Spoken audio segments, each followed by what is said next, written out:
Oh, if it crashes, I'm sorry. We're live! Hello, everyone. Welcome back. We did it.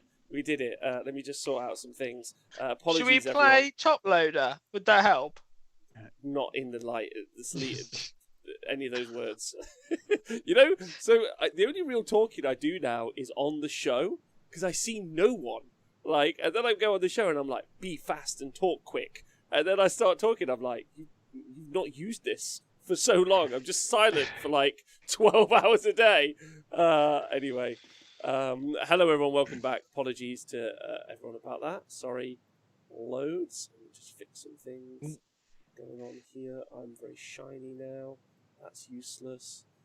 We don't need that. Right. So anyway, where were we? How were the chat while we were gone? Did you keep them entertained? Yeah, we were discussing how long we were going to be gone. And I didn't have an answer, so I answered every question with another question. And for the record, I was panickingly, because I had to have my computer fixed and they couldn't actually fit, like I lost everything. I was panickingly downloading Streamlabs OBS because I was like, okay, if it's all gone to hell, then we'll just slap some faces on a screen and get back to it. But we got there. We're back. Computer machine. Computer machines, Nathan. Like Too many websites. Too many of those. Oh, Velatron, thank you PC for computer machines. Yeah, thanks for being here. Right, okay, let's get started again. Oh my god, wait, sorry, Velatron's been subscribed for 36 months. That's 4 hobby babies. Because we now have to all subscriptions. They don't go in 12 months. We don't concern ourselves with years. If we were looking at 36 months, that's 3 years. However, when we look at it in terms of babies, we've had 4 spindly hobby babies squirted out of my loins. So yeah, there we go. Four Why did hobby you have to babies. make it so graphic? Yeah, Because so I really graphic. wanted to disturb you, James. I wanted you to fill your beard with sick. I've seen your loins. Thinking about a baby being squeezed out of them is troubling. Wait, you have? There's so many things I'm learning on today's show. I don't know what's going on. And I also don't like that any of you watch the Chaos Black video, so we'll move on, shall we? Right, so... crashed it. Crashed the whole computer. So we were talking about, and if you've just joined us, we're talking about battalions, their importance in Age of Sigmar, and we were going to go through the cities of Sigmar battalions. Specifically, we were just talking about Tempest I. Yeah, and I just got to the point where we just talked about the fact it was 120 points, 1 free guild general on Griffin, 3 to 6 units of free guild outriders, all pistoliers, 0 to 2 Grundstock gun haulers, and you're able to retreat and still shoot and or charge this turn. Dan, I think you had some more stuff to tell us about Outriders, or did you? Well, no, I was going to be talking about Pistoliers because for me, I dig on this battalion real hard. I'd love to make it work. I have been corrected that you don't get to ignore the 1 in 4 to put the gun haulers in there, but it's a really good battalion for it.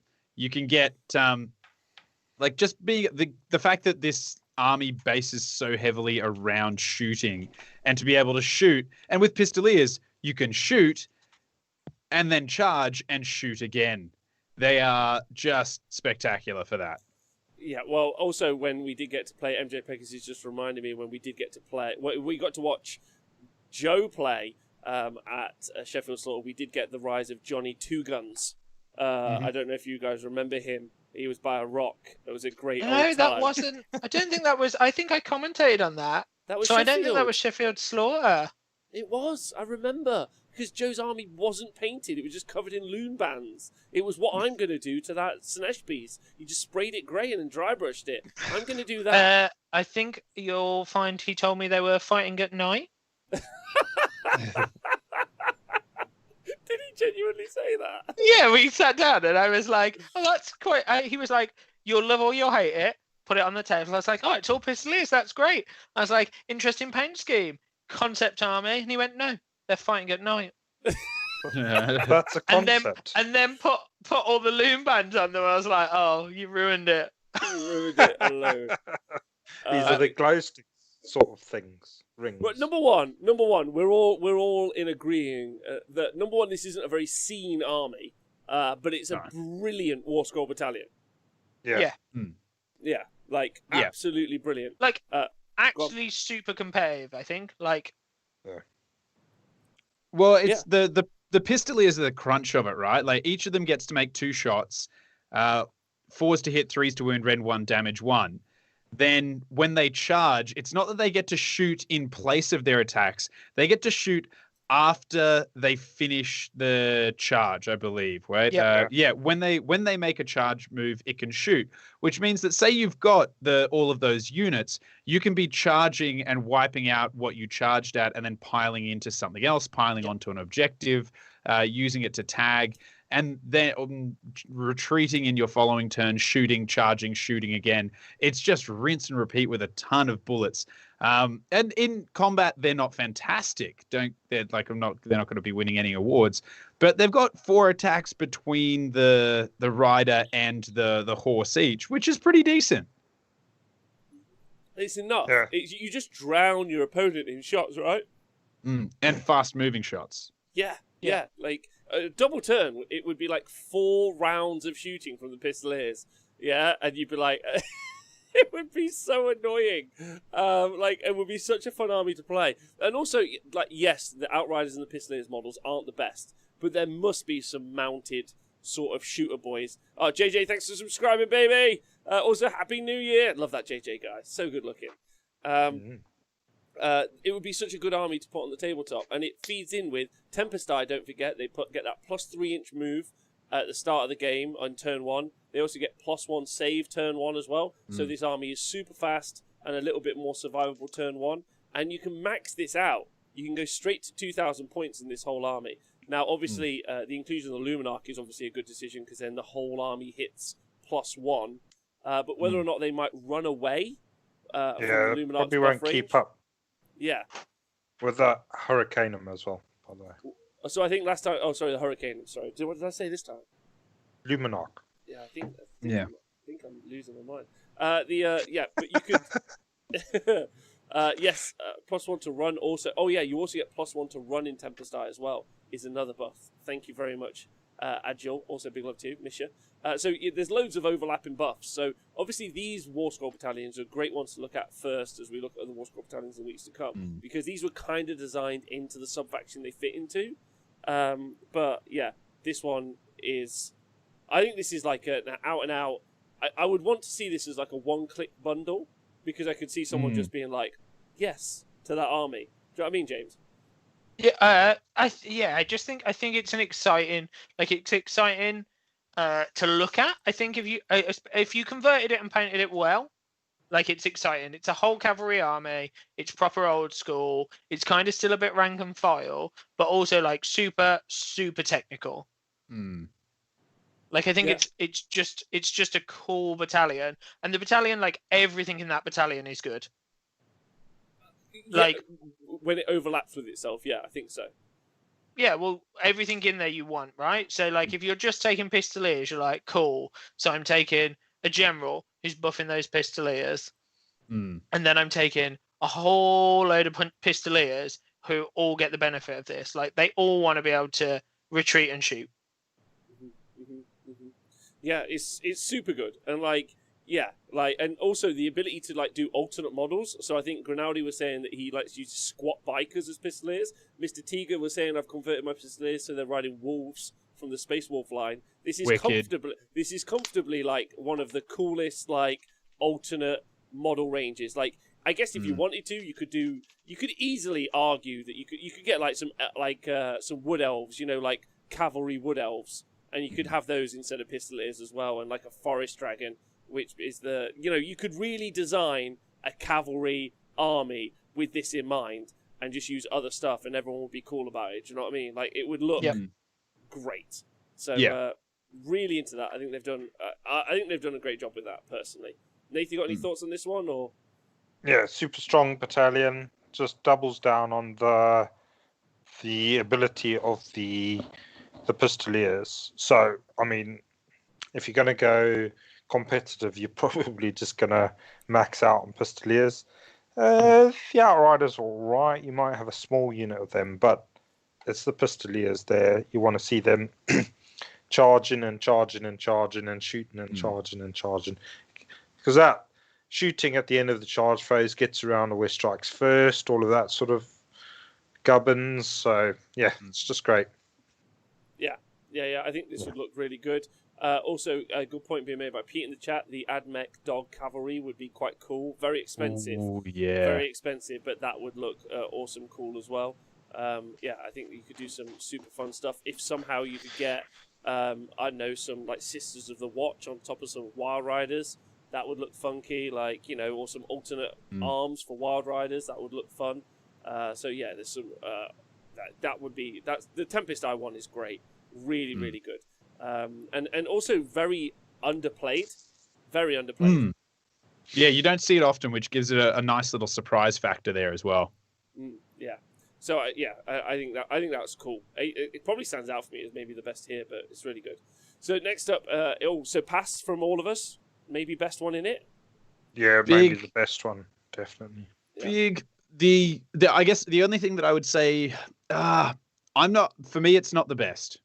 Oh, because only because it locks you into that army. Like, you need to commit to. It's not a bad commitment, but you need to commit to Pistoliers to build this into an army. It's not a bad thing to commit to, but personally, I actually, and this is probably going to be the one of the few times I say it, I prefer some of the other battalions in the book that are more generic and less specific, because I think they offer better options to the sub-faction. Okay, fair enough. We'll get there. James, have you done some maths? Can you fit 85 Pistoliers in this? So it's one Free Guild General on foot, who is 100 points, and then 20 Pistoliers, 20 Pistoliers, 20 Pistoliers, 20 Pistoliers. Oh, but you have to have the one on You Griffin. have to be on Griff. You got to be on a Griff. What? I know. Yeah, it specifies. I've lied to you all. The big beaky fuck.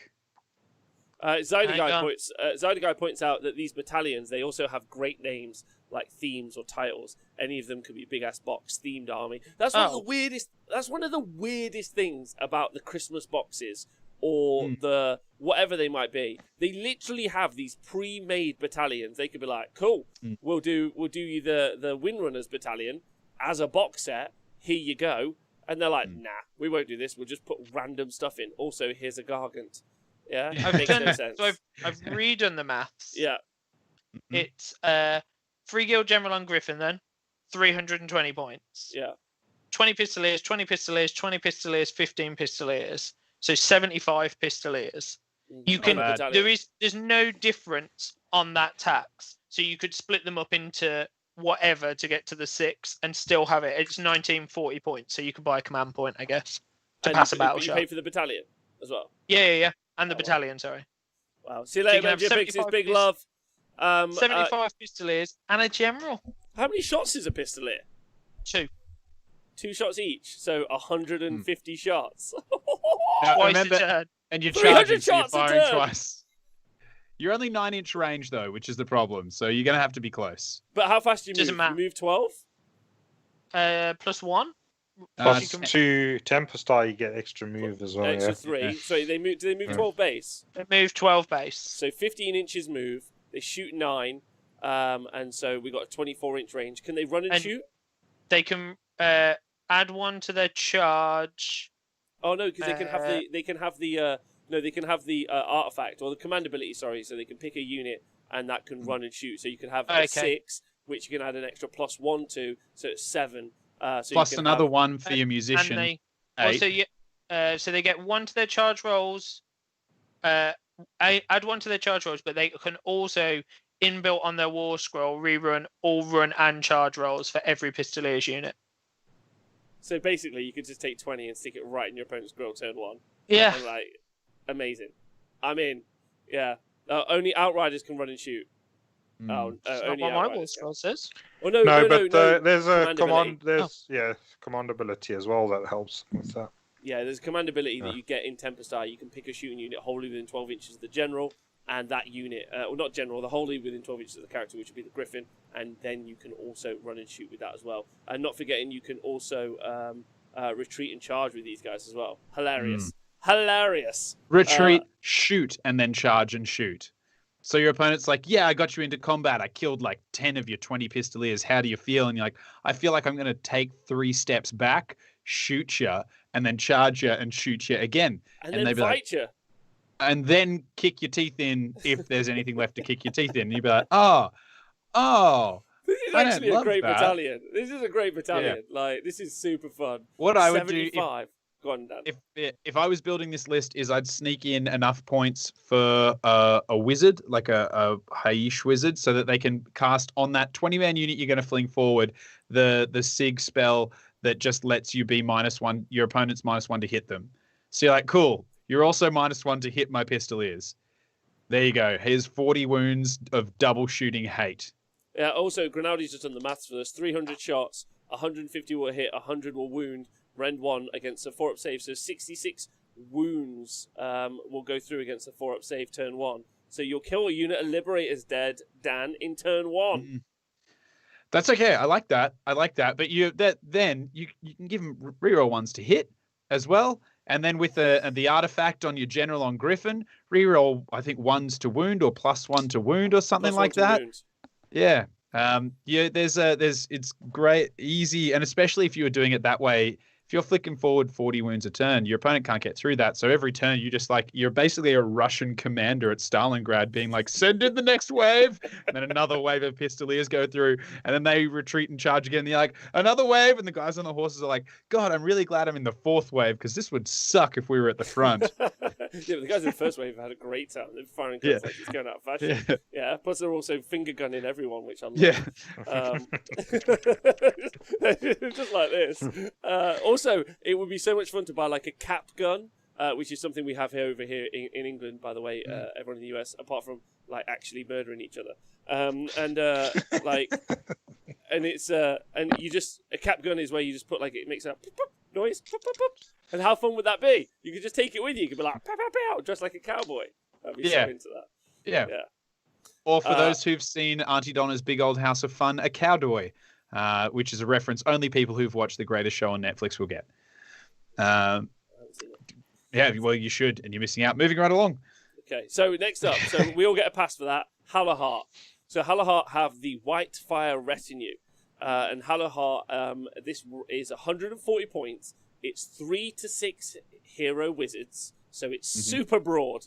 Super broad. Yeah, they're like, yeah, whatever you like. If it's a hero and a wizard, stick it in. Which means it can also, like, that includes your Hurricanum, that includes your Luminarchs, that includes any Stormcast wizards you want to put in there.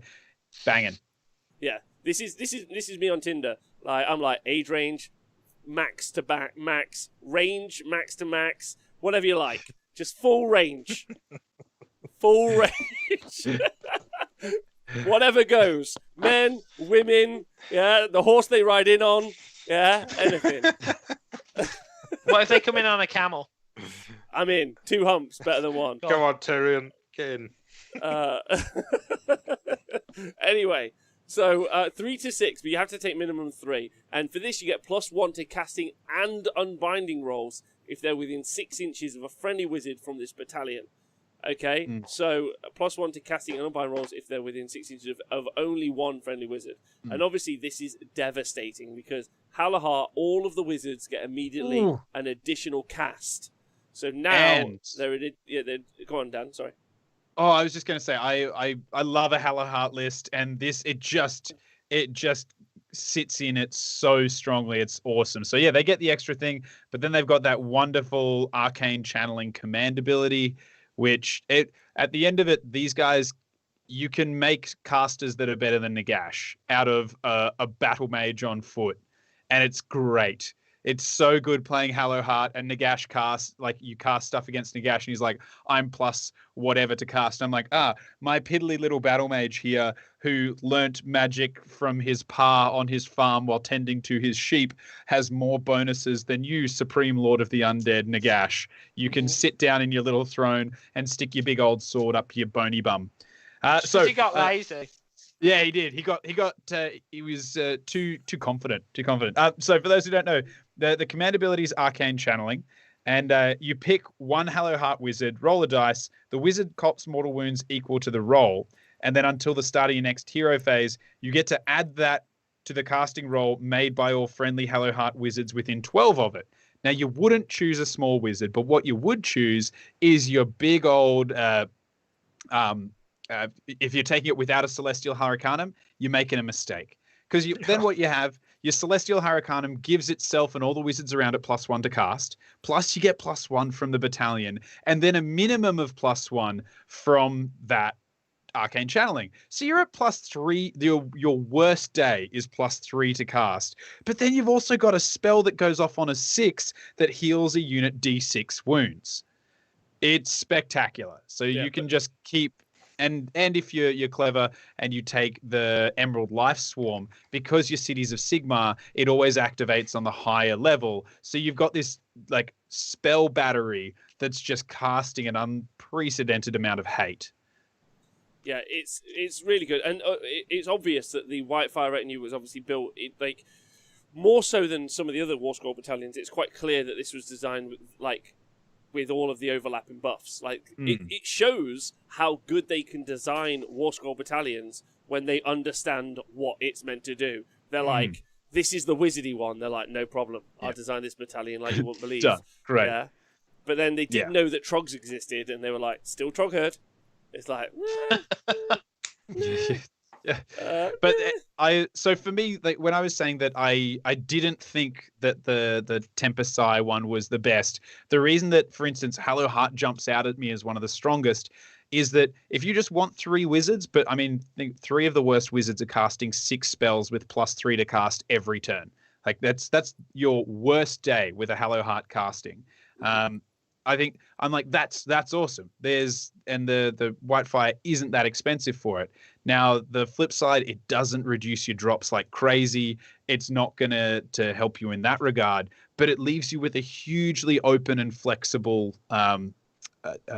army for your opponent. And they also have this kind of cool little thing called Eldritch Attunement, where every time a friendly Hallowheart unit of any type is affected by a spell, you can choose to roll a dice. You don't have to, but you can. And on a 5-up, you get to ignore it, which is kind of a cool way. So you're not only great at casting spells, you're also great at dispelling and then copying them when they hit you. So I think that it's a really strong kind of formation about Warscroll Battalion for that reason. Mm-hmm. Yeah, Nathan, you got any thoughts on this? Yeah, so I've seen this played sort of like at its cutthroat optimum when Dan took it to Brotherhood. So as a team, as a list in a team environment, pretty devastating, because you can get it down to a 4-drop. So you got your 3 units of battle line who tend to be shooters and big blocks of shooters, and then you just got your big pie that you build, pie plate, which is going to be the range that the old Soulscream bridge gets you around. And yeah, you just cart this pizza of death around the place, using the magic to clear away any screens, and then you just deposit this pie plate in range and offload all your guns into somebody's face. And it does make for, it's one of the most devastating alphas that you can get, but it's a 4-drop, so and also sometimes would love to shoot those wizards right in the face. Yeah. Mm-hmm. Yeah, so if the Sentinels get to go first, if not, the Sentinels are probably all dead. So yeah. Agreed. Another, like, this one also just combos really well with endless spells, because you can get insane amounts of buffs to dispel endless spells. So it works good with like a recycling comet if you have a Stormcast wizard in there as well, which is really awesome. So it's kind of cool. I dig it because as a battalion, like you were saying, Rob, it just builds so well into the overall play style of what this sub-faction should be, without telling you exactly how you have to run this sub-faction. And I just think that's really cool. Yeah, it can be very broad. I mean, it does, when you get down to the nitty-gritty of it, it does tend to push it in one way, but I think you can use your imagination and go other ways. But I think like that shooting list that's backed up by the magic is it is a really terrifying list to play against. And obviously it really, the endless spells are key. You need to have the portal, and you need to have that Soulscream bridge for that sort of a list. You can try and build something else more imaginative, but that's the sort of list. I think we saw it win Blood and Glory. Tom Morsey went 5-0 with it. Yeah. Blood and Glory. Yeah, Blood and Glory, which is quite a big event, and then obviously Dan used it. He went 5-0 in the Brotherhood team environment. But there, obviously, in a team environment, you can pick who he's going to be fighting against, and you pretty much. I think he played less than 5 turns, and he the whole tournament and won. Wait, you played less than 5 turns in the whole tournament, and he won 5 games. Yeah, Jesus. Yeah. So that's how strong an alpha it is. So. Personally, I would, if for those who might be interested in something along those lines, I think that the Bringy Dingy is better than the Soulscream Bridge because it's a really good protection against the priority roll. I used to use it with Iron Drakes, right? You put your Iron Drakes around it. Yes, you lose one when the Bringy Dingy moves, but then if you win priority, hey, your Iron Drakes get to sit there and shoot the shit out of something, and you don't care about it. If you lose priority, the Bringy Dingy pops back behind your defensive screen with all of those Iron Drakes on board, and you lose one, but they're protected from being charged or being caught out. I just think I love the Bringy Dingy for that. I don't think very many priority rolls were rolled in his games. Doesn't sound like it. None. If he did 5 turns, no priority rolls. But yeah, ultimately, it's a very strong battalion, and it's written in it's. I still think it's one of the most obnoxious builds. It's one of the most obnoxious builds that you can really put together, like Nathan was talking about. And it still works. We're talking about magic dominance. Tech list is it's quite interesting if you talk about a Hallowheart list now. Tech list is all right, 4 spells on a 10. And these guys are yeah, you want to see this? +9 to cast. Stop this, baby. Well, that is always the fun, right? With when you're rolling spells with a Hallowheart list and your opponent okay, so what did you get? And you're I rolled a 9. So that's going to be a 16. And they're looking at their 2 dice going, cool, so I can't. You're you can't. No.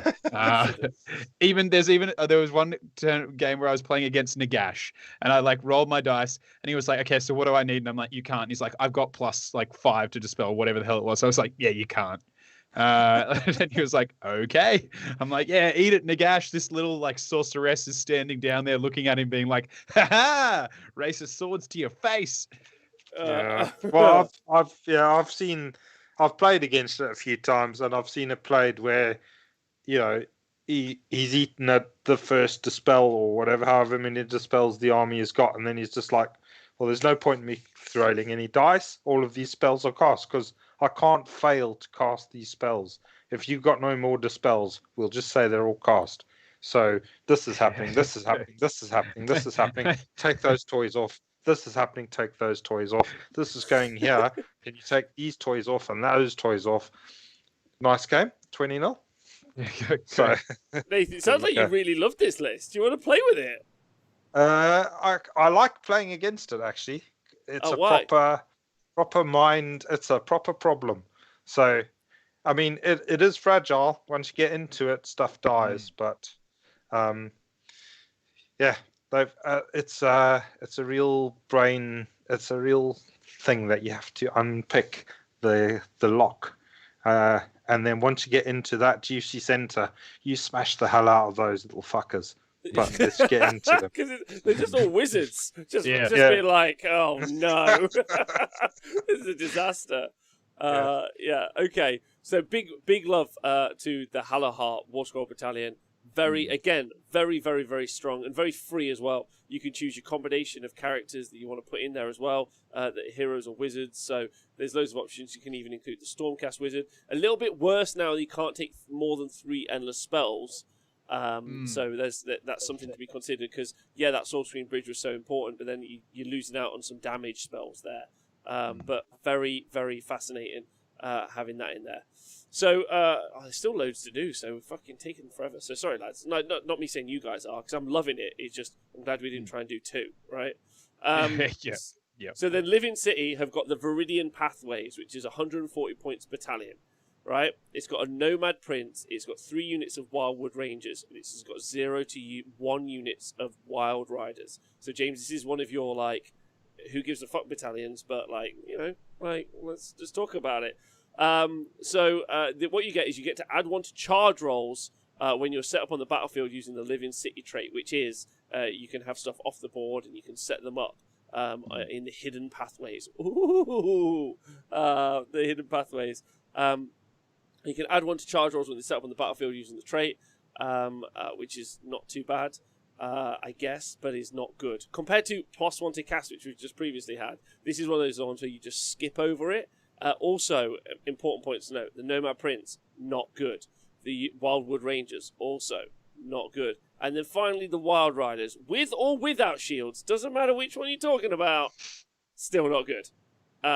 So, like, I think this is a combination, this is an interesting one, right? Where you don't have any good units inside the Warscroll Battalion. The bonus you get from the Warscroll Battalion is not one you give a fuck about either. Like, so there's that, like, even if everything in that book, you'd be like, +1 to charge when I come in? I guess that's okay. Like, it's really good on Ironjaws where they've got that +1 to charge. But... well, it combines nicely with the... Because the Wildwood Rangers are not that bad. They're quite choppy. They're your sort of standard elite infantry guys, so 2 attacks, 3s. They get extra damage against monsters, and they do have an innate +1 to charge, so that becomes +2. So it means you're coming on 9 away because you're an ambusher, and you're rolling a 7, which is average on 2 dice. Yeah. So, you know, and you can bring on your hero nearby to give them a reroll, so they should get in. So it is sort of like an ambushing alpha, but I guess so. And I mean, the cheapest this runs out is 650 points, so it's not very expensive. And obviously, you're not taking the Wild Riders at any point. So 1 Nomad Prince and 3 units of Wild Rangers gets you 650 points. And there's some really great units like Durthu in Living City is super solid. You can build him to be a general, and he's super tanky. With an artifact, that means you get to take another character with another artifact, like a Phoenix.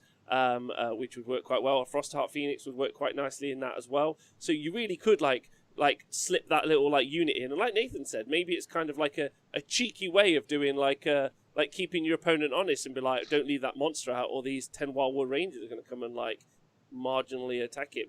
I think they're a killer monster because they do get the 2 damage, isn't it? Their weapons, double damage against monsters. Is it damage 2 then? Yeah. And they got 2 attacks each, and the Nomad Prince will give them +1 to hit, so it'd be 2s and 3s. So you could have it 2s rerolling 1s, 3s. And they got Rend? Yeah, and they come with Rend.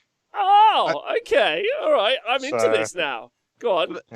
I don't think it's bad, but I just think that when you look at the rest of the Living City and what we've seen do well, it's a lot about the pop up from the board edge and shoot. Like you've got Shadow Warriors popping up wherever they want. You've got Sisters of the Watch popping up and shooting magical arrows and mortal wounds, and they have the strike and melt away ability, which is if the unit shot in the phase, like it's a command point, but if they shot in the phase and they're more than 9 inches from an enemy, the unit can make a normal move after it's shot, which is either really good for, say, popping up at your maximum range, shooting, and then using that command ability to get further out of range of your opponent to safety for the return turn, or like we were saying with Durthu, pop up, shoot some talons, move forward, so you got a really short charge. It just seems that like this battalion doesn't really suit that like crazy. I don't know. Yeah, I think, but it's almost trying to force you to do. It's weird, isn't it? Because what we've talked about is the other battalions have tried to get you to do something that army does. This one's almost trying to get you to be like, this is something your army doesn't normally do. Have a go. And like the Nomad Prince probably isn't amazing. I guess the one thing I would like looking at it is the only thing that you could probably benefit from is that almost that threat of these models are off the board. Well, yeah, I mean, Living City, they're off the board anyway, so you're going to have half your models off. But it does make your combat element a little bit. It gives you a combat element that you could combine with the shooting thing. I mean, Living Cities calls out for people using like Luminarcs and stuff like that. Bring a Luminarc onto somebody's flank and shoot that laser beam down them. Yeah, and that's because of the command ability, right? Like, so they're bringing on the unit and doing something like that. So giving outflank to units that don't normally have it is Living City's thing. But also the command ability to then, like with Durthu, shoot, and then because he's got a character, you can use the command ability to move in, and you can make a pretty potent Durthu in that build as well. Also a potent Frostheart Phoenix. So like, there's just some like super positive like plays. I quite like the idea of including it. Now we're talking about it. A lot of people saying there's no reason to get an extra artifact in the army, so that's fair. That's super. They don't fair, have. Especially They don't have a strong amount of choices now that we're seeing malign sorcery not really used. Yeah. I don't know. I wouldn't mind seeing an extra artifact, because if you're going to bring a Dirty, you're going to give him the Spear of the Hunt, so he's going to have extra rend on his weapon. So he's going to... That's not the version I would do. Is it then? Gaia Strike, right? Then that will go straight through, and then you could give your secondary artifact, you could give some other dude that horn, and then they gets extra attacks. Also, it gives you a bunch of models that you can be like, oh, you brought that stupid OBR catapult. It's not. It's my friend. Is it against monsters? Is it a monster? It's a monster, isn't it? Yeah. You go stuff up the artifact. Like it can. Yeah, I guess.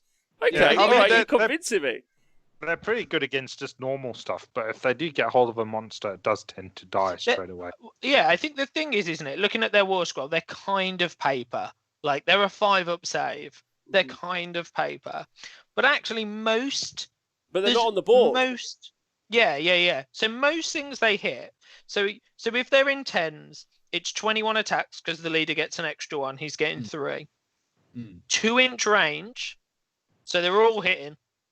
If you've made that charge, 3s to hit, 3s to win, -1, 1 damage, and they're on 25mm bases, so you can fit them into quite a small little area for when you deep strike. That's what I was gonna say. Is like, for the one thing that I can see this being really useful for is, when you see those big hordes, like the 30-40 man hordes, this, like a unit of 10 can get in there pretty tight with only like a 5-inch like frontage, and get into the side, so that when you're attacking and then your opponent's piling in, they're not getting that many models back at you. Like it would be a good way to kind of like tie up if your opponent leaves a flank like kind of exposed, to get in there and make things suck for them, basically. I mean, they do have, if you do want to make them that sort of ambushing alpha, you can do it with the spells as well. So you could bring the unit on. When do they come on? It's not. I don't suppose it's in the hero phase, is it? Move phase. No, movement phase. No. Yeah. No. So you couldn't do that. No, don't worry about that. Oh, you can set yourself up for the double. I mean, you could bring them on Hope. Which is not the best plan. Yeah, but they get in the plus. So they got +2 to charge when they come on. So you got a 7-inch charge. So that, which is on average, you should. You've got a 50-50, and if you give yourself a reroll, then Rinaldi put in the chat, +2 to charge with a reroll is actually a 90% success rate on that 9-inch charge. So that's actually pretty good. That's good math. That's good math on getting that off. Actually, you guys have convinced me. I didn't think there was going to be much to say about this, but apparently wrong. Yeah, and I mean, they need to be backed up by a very particular like support network. They need a lot of friends around them patting them on the back and being like, "Hey guys, it's okay, you've got this." But they're okay. They're okay. I don't know. Yeah, there's definitely some things there. It'd be very interesting. I would never include the Wild Riders, obviously, but like I like the idea of only having to pay 650 points to ambush in. Like to gain a CP, to get some items, and then ambush in 3 units of potential monster hunters. I'd even be tempted, looking at the meta, like it's not really true, like, but they'd be like, they'd go up against the Saurus Guard near Croak quite well, and then probably die to Croak, sadly. But like in a heartbeat. but it's quite cool. And you know what? The Nomad Prince, for relatively cheap points, can we just point out that with harrying bird of prey, let's say you were popping up to Monster Hunt, right? Then you pop up and you're like, hey, you're going to be at -1 to hit. Like, bugger off like the casting, dispelling, unbinding, all of that jazz. But you're like, hey, my guys are going in. They're doing extra damage against you. Also, you're at -1 to hit.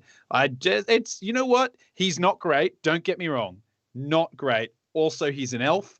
And the worst kind of elf, he's like a wood elf, which is like they just worship kindling, which isn't appropriate. But he for sure, he's got a place there. He's got a place. He throws his freaking little flappy dickhead at you, and you're like, and then you can't hit anything. So it's okay. It's not bad. Agreed. I think the only negative to this battalion is I don't know anyone that owns 30 Wildwood Rangers. Matthew Gammy.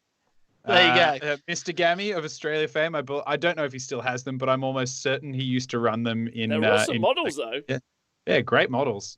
Yeah, great models. All right. Fuck yeah. All right. Like, it gets a pass from me now. It didn't previously, but pass. It scrapes by the skin of its teeth. I'm giving it a 3 out of 5. Okay. Nathan? Yeah, I think it is a viable thing. If you are somebody that likes to play wood elves, then yeah, go for it. I mean, you've got a chance of doing something with some of those Wildwood Rangers, which are, like you say, they're nice models for elves. Agreed. If you like elves. All right, so there's penultimate one, Greywater Fastness. Don't at me. Is the Greywater Artillery Company. So 120 points. Minimum 420 points, max 700 points, is 1 Cogsmith, and obviously if you're making it general, you get some Deward in battle line. 2 to 4 Hellstorm rocket batteries, or Hellblaster volley guns. And then what you get for this is in the first battle round, during your shooting phase, friendly war machines can shoot twice if they're within 6 inches of a friendly battalion hero and not within 3 inches of the enemy unit. So there we go. A lot of chat about this, and I think I've seen it played at CanCon, and I've seen it a few more times. If you who wants to jump in? Dan, you look like you want to jump in. Go on. Love this battalion. This is my favorite battalion in the book, Okay. And this is the one that I've been building lists around at the moment. I'm super excited. I'm actually going to be playing a game. I think tomorrow, maybe with Chumphammer on TTS. Are you still allowed to play dwarves? I will cut you. I will reach through this thing and with a hobby knife. Damn it, it's in my hobby box now. Anyway, but yeah, unfortunately, they did take away the dwarven artillery. However, so just to put it into perspective, if you're taking this, you're certainly taking a Rune Lord, because they get an additional prayer that gives an artillery piece +1 to hit. Your entire army has +3 on all of its ranged weapons. So did you add some like fulminators in there with their weird breath spitty like drac things? Yep, cool. Extra 3 inches on that. It's great. But what it means for me is, yes, the Greywater Artillery Company, it means you're almost always being out, like your opponent is outdropping you and deciding. But this is what lets you go like, I don't care, make me go first. I'm gonna, like, for me, I'm gonna always take it with 2 of the Hellblast of the rocket batteries, because they've only got a 3-inch movement, but with their +3 to their range, there is no way to be outside of range of them. And turn 1, you just look at your opponent and you go, hey, I'm gonna shoot 12 rockets at you. 6 of them will hit on a 2 re-rolling 1, Ren 2 damage D3. 6 of them will hit on a 3 re-rolling 1s. Ren 2 damage D3. Make me go first and watch whatever I want to disappear go away. And and then you've got your engineer who can repair them, bring them back to life if they're getting damaged. It's an awesome way to force your opponent to be worried about giving you the first turn. I guess that's true. Nathan, you got any thoughts on this? Yeah, it's okay if you want to bring them guns, them rockets and them body guns. Yeah, which for an artillery army, it's great.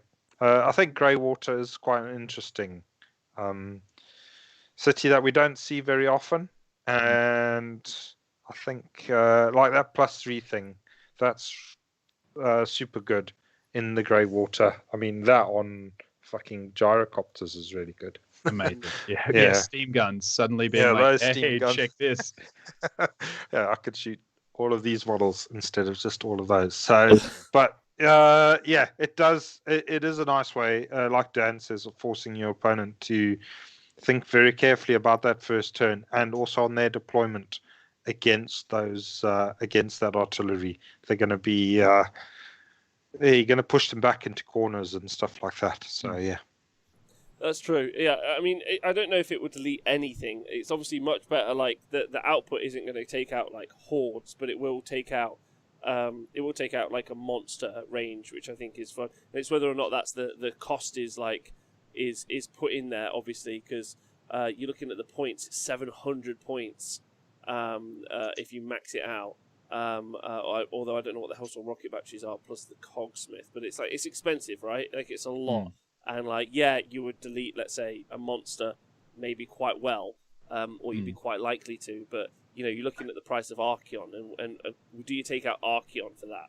And I know Archeon's a little bit more expensive, and you do over a couple of turns. But do you have enough left in the army to go grab objectives? Because that's the thing, they're never going. That's why those aggressive armies are so good, because they're doing. Go on, James. After you. I was just thinking, just as I'm listening to you, the only thing I would say is, so if you're going to take a Greywater Fastness army, and you're going to take 2 Hellstorm rocket batteries, then you might as well take it, because you basically get 2 more for 1 round for 120 points. Yeah. I don't think you ever max it out. So 2 Hellstorm rocket batteries, 260 points. Your engineer is beautifully 60 points. Your Cogsmith is only 60 points, and then which is appropriate. Everyone should have one. And then the battery itself is only 120 points to double their shots for a turn. I think I would never take more than that. I would never invest more than that into it. And for me, it is for what you get for the command point. Like again, command point and the artifact are a bonus, but for what you get from that, plus that first turn punishment on your opponent, like any 5 wound characters, even if they're like, you're at -1 to hit, it's like, okay, cool. Or they have to deploy all of their stuff hidden behind cover. It annoys me that the Hellstorm rocket battery can't like fire without looking at things. If freaking Sentinels can do it, why can an unranged artillery piece not do it? They haven't got a little bird that lights up. They don't have a bird. They don't understand. That's the problem. Yeah. They don't have a bird. I just think that it's a really strong, like for the points that you pay for it. If you were taking Greywater, you would definitely taking the one like a couple of artillery pieces, which means you're certainly taking an engineer. So for 60 points more to double their output turn 1 is worth it. Like 12 D3 shots is a pretty awesome opening turn. That's true. I guess I think one of the things about this battalion, I feel like it's pretty sad. Like, you know, Hallowheart is just +1 to cast all the time. Tempest is like, you know, run in charge all the time. This is like shoot extra in only turn 1, and it's like, well, that's a bit of a shame. I would like to have seen it like taken, like maybe we could have done it, like you know, it was a command ability. Like look at Bastiladons, they can just use it for a CP. So something like that would be quite good. So yeah, like I feel like it's not enough. Like when you first read it, you're like, yes, that's going to be so much, and you're going to be able to go wild. And then after that, you think, maybe not. But then still, actually, you know, if you took it, maybe even if you max out, you might have an outrageous first turn. And just take a lot of threats off the board, which would be quite cool. And it's also they can shoot twice, so that means you get to kind of like really like pick and choose. There's a guy with 1 wound left. You roll the next one. You kill it, and then you're like, cool, I'm going to fire again, but I'm going to shoot at a different target. So that's useful.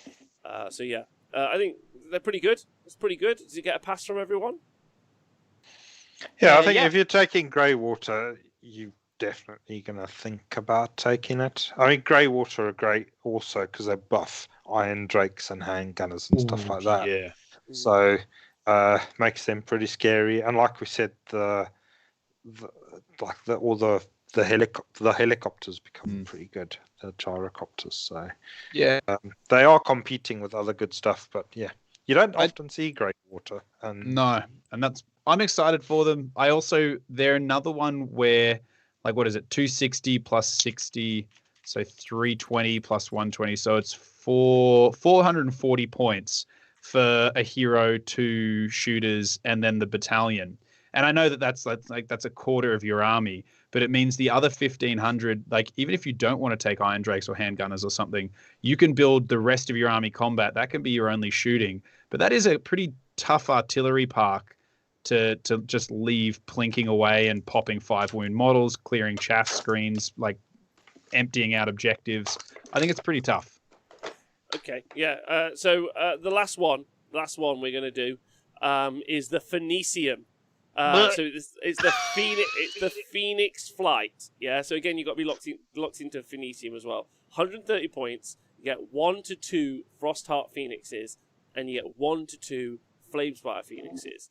So unfortunately, none of these are the anointed versions of these. So which is like you would at least have 1 anointed as your general, so you can unlock. So you still have to take 1 more.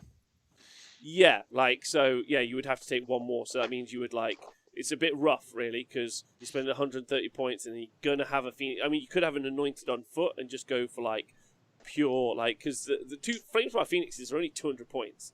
I'm going to be playing those on the battle breakfast tomorrow. Breakfast battle tomorrow. They're only 200 points apiece, so they're pretty brilliant for that. And the Frosties aren't much more. And you heal 1 wound to each Phoenician unit wholly within 12 inches of any unit with this battalion, which isn't bad. It's okay. Obviously, you could just take a wizard and try and get Life Swarm off, and then you'll have D6. And it wouldn't cost you much more than that 130 points in there as well. It's not bad. Heal 1 wound to each Phoenician unit, though. So, the Flamespires will all regain a wound. The Frosthearts will all regain a wound. It would work better if they're all anointed, because that wound really is 2 wounds. And then if you took Life Swarm, and then there are other ways to put... and there's also a healing spell in there as well. So, it's strong, but it's not...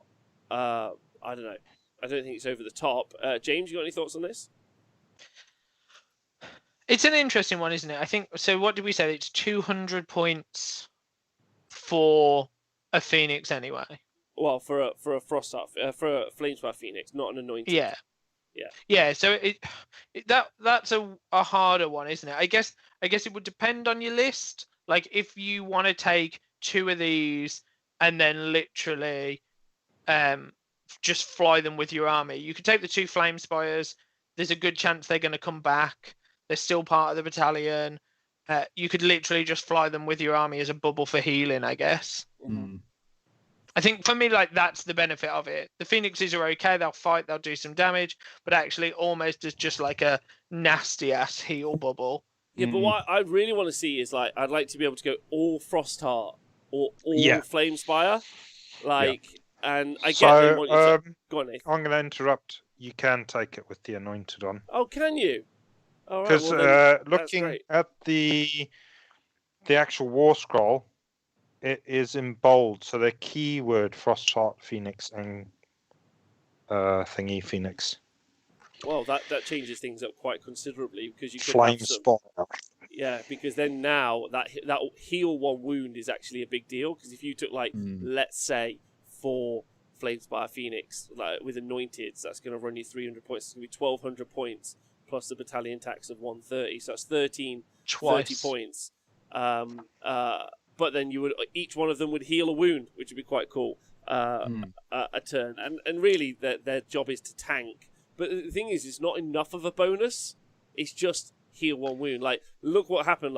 We started talking about the Living City, and it was really the ability to deep strike, get some pluses to charge. We were like, actually, we're doing something there. You're not doing anything extra with this battalion. You're just a heal a wound. Staying alive. Yeah.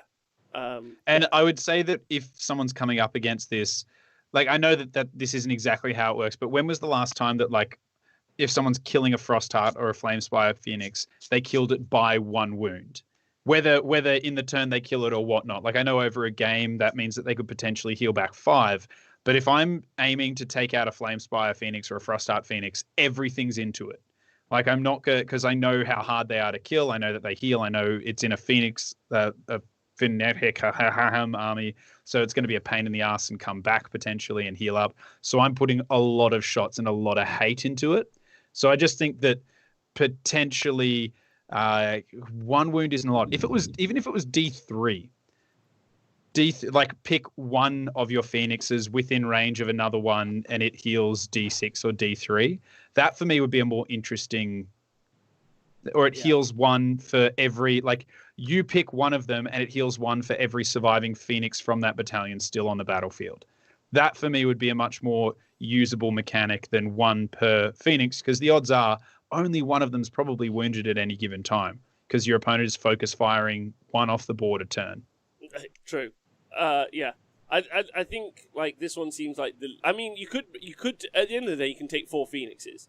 On my breakfast battle show tomorrow, I'm actually taking 4 Phoenixes, but I'm taking them in Tempest Die because the +1 save is really good. The movement is really good as well. So like, the Phoenician doesn't really add enough to Phoenixes that then the battalion doesn't add enough to the Phoenixes either. Like it's really funny. They've got 2 opportunities to really hone in on making Phoenixes good. They're like, probably just do it better in Tempest Die. But that's how you see Phoenician armies all like they win and lose on the Phoenix Guard. That's they might not have on the one, Phoenixes. Yeah, they might have one Phoenix just to be an anvil that slows down a unit. They're very rarely the hammer, but they win or lose on their guys on the ground, not so much their guys in the sky. Yeah, Nath, you got any extra thoughts on this? Yeah, I mean, it does seem kind of poor. I think it's definitely stronger if you can put it onto the anointed version, because they've obviously got their 4-up ignore. So every wound they heal back becomes a real pain in the arse.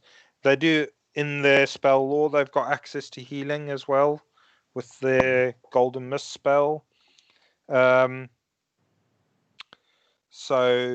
yeah, that's pretty good. I was just seeing what their artifacts were, if it was worth it for the extra artifact. I mean, no, I don't. Nathan's think vanished. So. Like, hello? Yeah. Can you hear me? Yeah, we can hear you. Yeah. You Yeah. disappeared into your background. All right, sorry. Looking at my thing, unmodified save roll for attacks. You heal 1 wound. So possibly because one of the artifacts would be not that useful, making the bearer fly. But if you wanted to take that battalion, so that you can double down on the healing, and then you can give 2 Phoenix heroes Artifacts. These artifacts. One of them takes rend -1 away, so that makes your Phoenix even more tanky.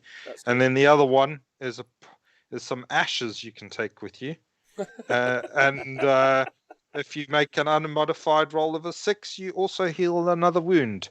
So if you are going to take a load of attacks, you got the 4-up, but you're making your save rolls first before you make those. Yeah. So you're going to heal a load there, then you're going to heal this extra thing. You've got the Cloud of Mist as well to heal. So it's not totally useless, but I do think I would agree that it's maybe the weakest of the ones that we've seen so far. I think so as well. I think it is. Although it would be baller to just have take the battalion, so you can have 2 anointed, 1 on a Frostheart, 1 on a Flamespire, and then just dash them the Bang Bros. I know that's a whole different concept, but you know what I'm saying. Those 2 guys with their artifacts running around. I think that would be awesome.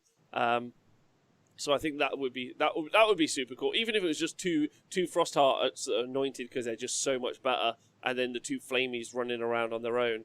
I mean, that would be like 1,000 points already, but still super cool, and it would look incredible. So I'd be pro that. Well, this has been a brilliant show. James, great suggestion. I really loved it. Actually, it was super fun deep diving each battalion as we went through it. I really liked it. I hope the Twitch chat did as well. Dan, you enjoy it? Fantastic. I like that there was some there that we discovered things along the way we didn't think existed. Like even myself looking at the Viridian Pathfinders, I was like, I don't love it because I don't see that as being the play style of the army. But after talking it through, I could like it. I could see it being a fun list to play, if it wasn't elves. Did we miss out the Anvilgard one? Oh yeah, we did. Sorry, Nate. No, because they're dead, aren't they? They've been destroyed. No, it's still a thing. But yeah, you can. Sorry, we and did. also, obviously, the new city as well, Kratos. We did. Shadowhurst as well. We did. So the Anvilgard one, sorry. Apologies. Oof, yeah. Sorry. Is the Charwind Beast Hunters. 120 points. It's 480 points minimum. Max can go 1640, so you can't do a one drop. Sorry, James. It's 1 Black Ark Fleet Master, 3 units of Black Ark Corsairs, and 1 to 3 units of Squadron Chariots, and 0 to 1. But let's just go straight back to 0. Charybdises. And you get +1 to wound rolls when you target a monster. That's what you get. +1 to wound rolls when you target a monster. So those Black Ark Corsairs. Now this is one of those +1 to wound against monsters. Pretty good. Not many of the prevalent threats other than Archeon out there are like monsters at the moment in those kind of top tiers. But still quite fun. Unfortunately, a lot of the units in here though, other than the Squadron of Chariots, not the strongest units in the Cities of Sigmar book. The 3 units of Black Ark Corsairs probably should go and raid somewhere that gives them some better abilities. Like they should pirate more That skills. Black Ark Fleet Master should just have stayed on his boat. They all should have stayed on the boat. He is terrible. He is such a cool model, and he is terrible. But nowhere near as rubbish as the Black Ark Corsairs, who are also genuinely terrible. And even if Nathan comes out of this one and is like, listen, these are good, they're not. Let me just go. They got a 5-up save. They move 6 inches. They're bravery 6 for Chris' sakes. Yeah. All right. They've got more than Pistoliers. Right. So they've either got a wicked cutlass and a vicious blade, or a vicious blade and a handbow, and it doesn't matter which one you take because they're both rubbish. Yeah. The handbow is 2 shots, 9-inch range, 5s and 4s, no render, 1 damage, and then the cutlass is 1 attack. 4s and 4s, no rend, 1 damage. You can add 1 to hit rolls made by this unit if it has 15 or more models for some insane reason. And Marauders are like, I'll have +1 rend, please. And then I'll have +1 attack. +1 to hit. And the Sea Dragon Cloak, add 1 to save rolls for attacks made with missile weapons against them. Again, terrible. Okay. I think I can do better. I think I can do better. What? The Black Ark Fleet Master, rulers of the high seas, lords who command the marauding Black Arks of the Scourge Privateers, peerless sword fighters. They delight in seeking out worthy foes with whom to test their skills. 3 attacks, 3s to hit, 4s to wound, no rem, 1 damage. Peerless. Sword, 3s to hit. Go on, Okay. Nathan, tell us the wrongs. Go on, Dan, sorry. I just want to throw it out there though, right? It's a 120-point battalion. Mm-hmm. And Black Ark Corsairs, yes, they're not great. They're not even good. However, they are the equal cheapest unit in the game, tied with the militiamen with swords and shields at 80 points for 10. So sorry. How many points do you think skinks are? Because they're not 80 points. I don't. Where are you? Are you comparing one of the broken top tier books to the fat middle just now? Always. Yeah. But I would say that if you're taking this army, you almost certainly are taking them because they're great chaff. They're great as a 3/10 of them. They're also your battle line. In this army, if the Black Ark Fleet Master, he has to be it. But if he's your guy, that's your general and your battle line in 1. That's my defense of it. It's your battle line, it's your chaff, or your guys that are cheap enough you don't need to worry about them and leave them on the back. The only thing is that when you actually look at the rest of the army, right? When you look at the rest of them, their relics aren't that great. Like they're like their you're rules. not. Yeah, their relics aren't that great. They have the Drakbud curses that you can give to either Charybdises or War Hydras, which you're probably not taking because they're not great either. And then you're like they have their lovely little illicit dealings rule that gives them one of three like I don't know, black market things. One of those gives you an extra Drakblood curse, which you're definitely not taking. One of them gives you like another artifact of power, which you don't need, and one of them gives you D3 command points. So the only reason that you'd be taking this formation is to get maybe another command point and to get all of your stuff in one drop. But you're almost always going to be taking hidden agents for D3 command points anyway. So this is, even though the Phoenix one wasn't great, this is the only one that I look at and I'm like, there is no benefit to this formation that this like sub-faction needs. No, you don't need +1 to wound against target monsters. You need to be like, re-roll skills. That's what you need. Be someone else. Although you could make a pirate army, which is cool. Yeah, you have some Squadron of Chariots, you have 120 Black Ark Corsairs, yeah, and you're like, okay. They're like, what have you got? They're like, not much, but I'm here and I'm keen. And you're like, okay. And then you could put in something on top of that afterwards, which would be, I guess, the Caribis. Cool. Not that. You wouldn't put that on. You know what they like, Chariots. Why don't these guys have, like, I get that they're beast hunters, so it's in the name, so they're not going to, like, they are, obviously, this is the point is of what they are. They're beast hunters, so it's all themey. But why aren't they the Charwind Deep Strikers or something? You know, like the ability to like they're pirates, like come on from the table Realm edge and Raiders, yeah. Or something. Pop out the sea. Yeah, only fight +9 to hit against eels. Perfect. Plus Anything 8 attacks against fish. Yeah. See. Yeah, like the one thing that they do have is like a cool vibe.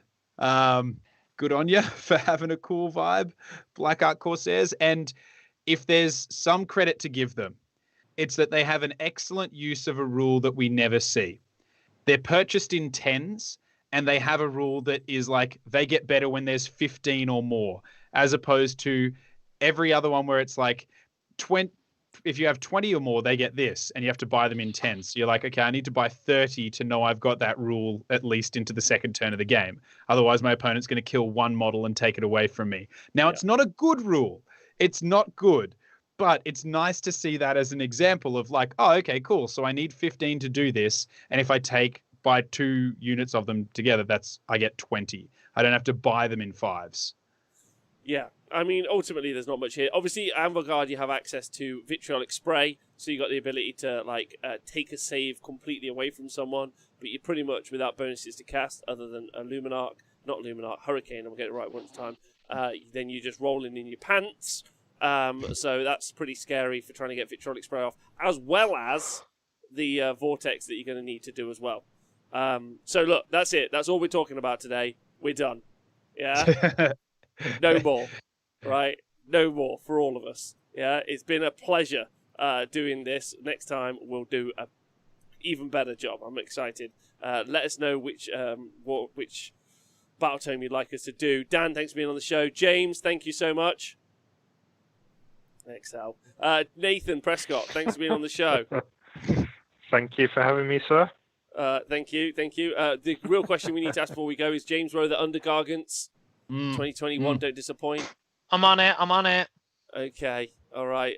Nathan, I hope you have a great week. James, I hope you have a great week. Dan, I hope you have a great week. Anyone got any shout-outs before we go? Big shout-out here from me to Canada's finest TV show, Schitt's Creek, won 9 Emmys. And you started watching it? I watched it all the other week, and it just won 9 Emmys. The most a TV show has ever won, I think, comedy. It won that weeks ago. Like, where were you? Yeah, we but held I've an only award just ceremony for it. Oh, okay. We held an award ceremony for it and everything. I missed it. Have you watched Big Derry fan. Girls yet? Yeah, I watched that ages ago. That's Nathan's choice. Dan, any shout-outs? I'm just gonna shout out anyone that plays Cities of Sigmar because you're rad, and it is a big, messy book to put an army together because you're overwhelmed by options. So anyone who delves into Cities of Sigmar, that's who I'm shouting out because I think that it's a really fun kind of book to look at, and it's challenging to build lists from. Nathan? No shout out from me. Perfect. Fuck you guys. I'm gonna shout. I'm gonna shout out having. I'm gonna shout out having a catchphrase which is "stay hydrated," which makes you need to pee for like the last hour and a half of the show. So okay, wait. So we need to drag this out so that Ross can't go. There is actually another Cities of Sigmar. I know. I don't give a fuck. If you want to know what it is, go read the book yourself, you lazy shits. Thank you for listening to the Honest Wargamer. Have a great day. Goodbye.